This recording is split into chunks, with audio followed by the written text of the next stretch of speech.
আজ নারী দিবস। আন্তর্জাতিক নারী দিবসে আমরা বাঙালিরা, বাংলার মানুষ কি দেখলাম? আমার বাংলার একটি মেয়ে, আমার বোন, সে তার ফার্স্ট ইয়ারের পরীক্ষা দিতে পারল না। কেন? কারণ সে কয়েকদিন আগে যখন বালুরঘাট নবদ্বীপ ট্রেনে করে আসছিল, সেই সময় তার ছবি তোলে একজন ব্যক্তি। স্বাভাবিকভাবে মেয়েটি রেগে গিয়ে সেই ব্যক্তিকে সপাটে একটি চড় মারে এবং তাকে বকাঝকা করে। সেই অপরাধে তাকে থ্রেট কল, তার পরিবারকে কেটে ভাগীরথীর জলে ভাসিয়ে দেওয়া, এই ধরনের থ্রেট কল আসতে থাকে এবং সে তার ফলে মেয়েটি আজকে পরীক্ষা দিতে পারল না। আমরা কোন বাংলায় আছি? কি দোষ ছিল মেয়েটির? যে একজন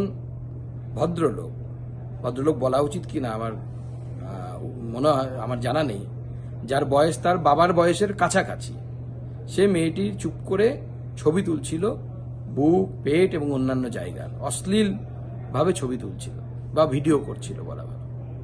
শুধুমাত্র যে অপরাধী সে মুসলিম বলে পুরো পশ্চিমবঙ্গের যে সাম্প্রদায়িক উগ্র মানসিকতার লোকেরা আছে তারা তার পাশে দাঁড়ালো এবং মেয়েটিকে ধমকানো, মেয়েটিকে থ্রেট কল দেয়া, মেয়েটির পরিবার শুদ্ধ শেষ করে দেওয়ার ধমকি এবং তার সাথে থ্রেট তাদের দেয়া হলো।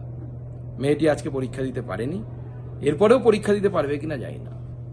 আমি বাঙালি হিন্দুদেরকে ভাবতে বলছি, আপনার ঘরেও মেয়ে আছে, আমার ঘরেও মেয়ে আছে।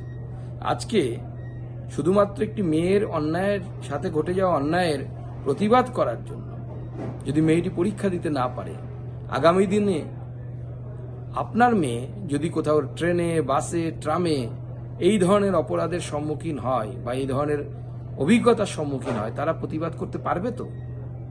নাকি বিশেষ ধর্ম সম্প্রদায় রেখে তারা প্রতিবাদ করবে? আমি পশ্চিমবঙ্গের মুখ্যমন্ত্রী তথা প্রশাসনকে পরিষ্কার বলতে চাই যে এই মেয়েটির গায়ে যদি হাত পড়ে বা এই মেয়েটির পরিবারের উপর যদি বিন্দুমাত্র কোনো আঘাত আসে, সমগ্র হিন্দু সমাজ পথে নামবে এবং এই মুখ্যমন্ত্রী এবং তার জিহাদি সরকারের শেষ দেখে আমরা ছাড়ব।